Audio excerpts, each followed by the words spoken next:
What's going on, YouTube? Welcome to the Living Free channel. And in today's video, I'm going to be talking a little bit about that driver that got a 110-year sentence but reduced down to 10 years. I'm going to be giving a little bit of my opinion about what happened there and what I know about it. I'm going to give an opinion based on what I know about it.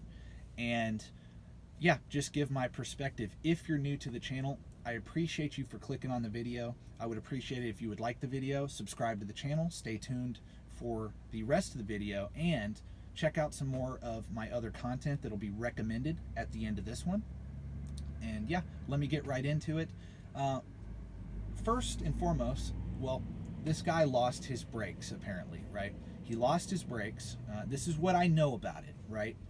This driver, and this is really, before I really get into the situation and what happened, I want to just say this is really something that I don't really want to talk about that much, because we all don't really know truly what happened.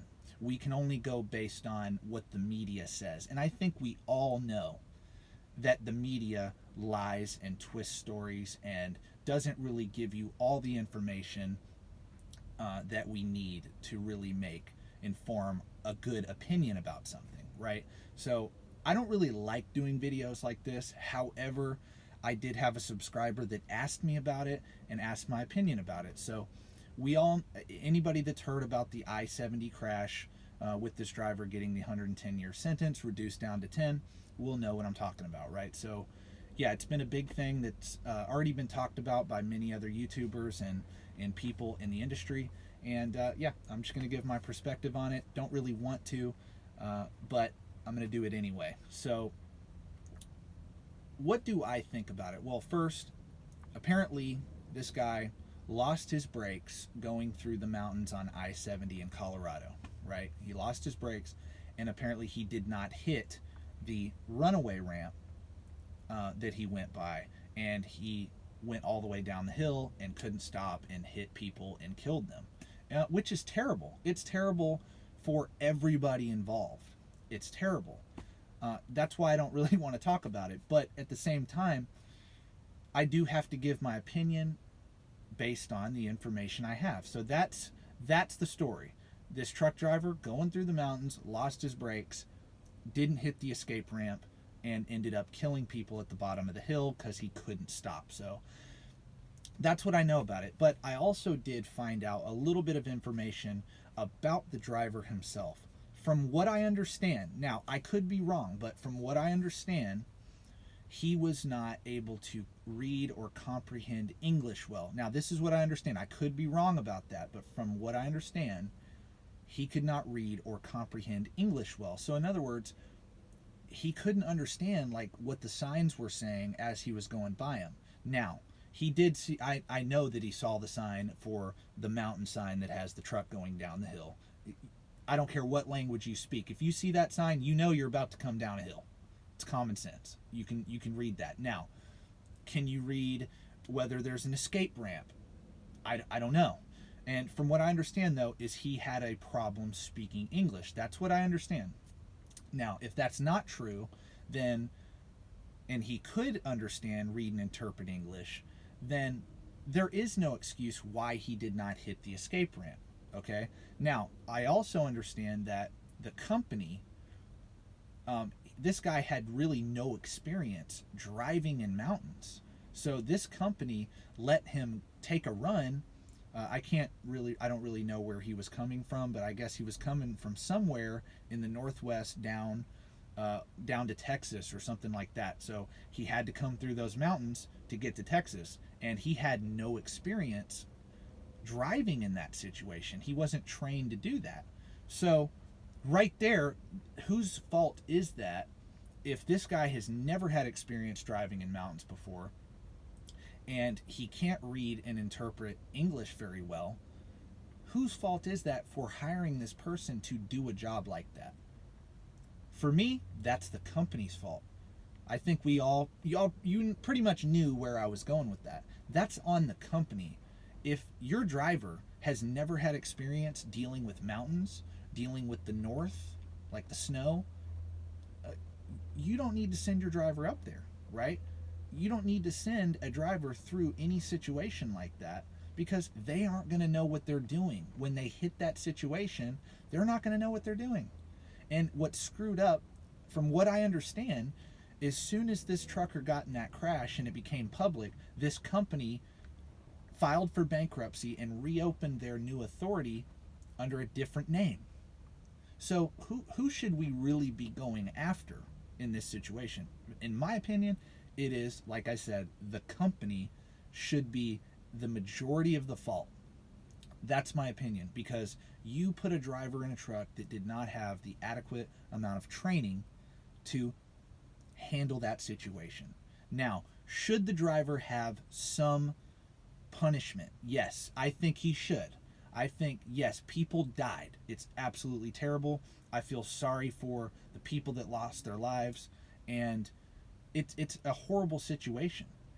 But so he does deserve some form of punishment for that, because it is common sense. I don't care what language you speak. Dude, the truck is not working. I need to pull off somewhere. It may not be the escape ramp, but I need to pull off somewhere and try to save people's lives, right? I think we all can agree on that he does deserve some blame for this. However, me personally, I think that the company deserves the most blame for it.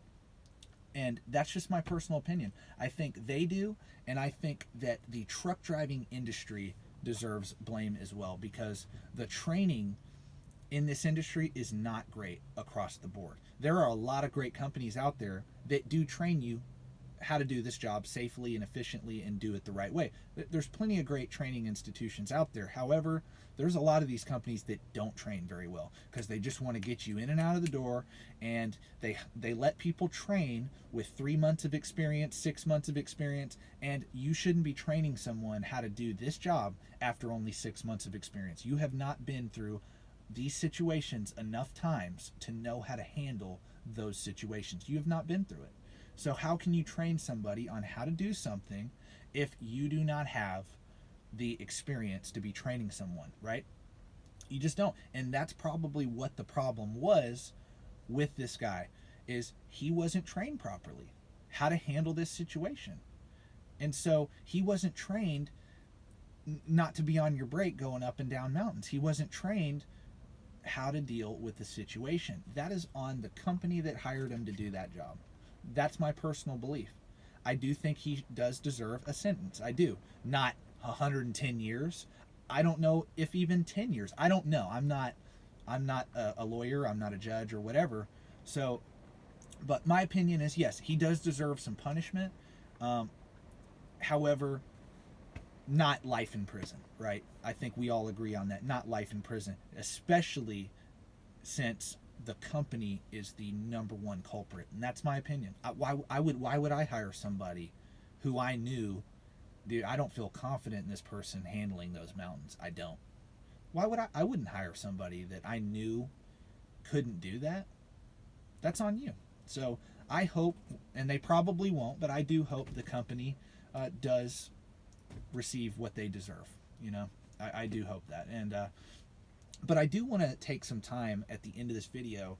So that's pretty much my take. I think the company's the main culprit, and I think the driver does deserve a sentencing, but not life in prison. So I think reducing it down to 10, hey, at least the guy has a chance at redemption, a chance at going back into society, and yeah.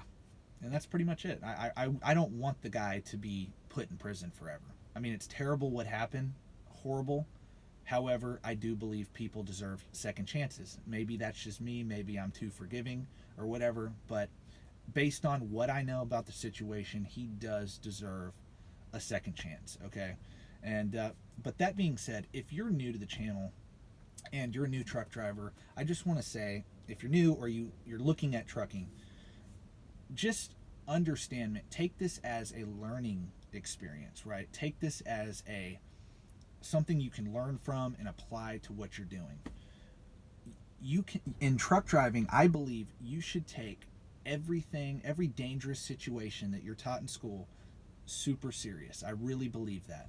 when it comes to backing, you should, if you're not confident in what's going on that right side, on that blind side, you need to get out and look and quit caring about whether someone's mad at you for taking a long time, right? Get out and look. If you're going up and down mountains and you see a curve sign that says 45 miles an hour, you need to be doing 40, nothing more than 40. Sometimes you need to do 35 if you're hauling a heavy load. That's where training comes in. You need to be in the right gears.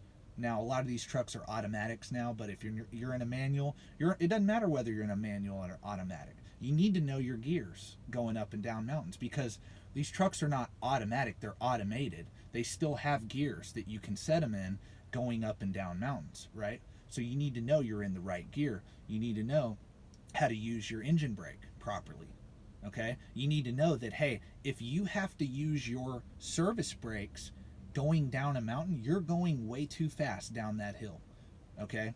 And that's whether it's a long grade or just a rolling hill. You should not let your truck speed up to 80 miles an hour and lose control of it and have to get on the brake to slow it down. No, you shouldn't let it roll that fast up and down mountains. You shouldn't. And anybody who's experienced at driving would know that, right? If you're dealing with snow, slow it down, or if it's too bad, get off the road. If you're dealing with heavy rain, same thing. Go slow. Take your time. Maybe stop and see if it'll blow over and lighten up, and then go again. You can never be too safe driving an 80,000 pound vehicle. You can never be too safe. There's no such thing. These are not race cars. These are dangerous vehicles that can kill a lot of people. And so all the training that you received, do not get so arrogant after about a year, 2 years of experience. Yeah, you're confident in driving that truck, but you should always respect that equipment, because this equipment is dangerous and you should always respect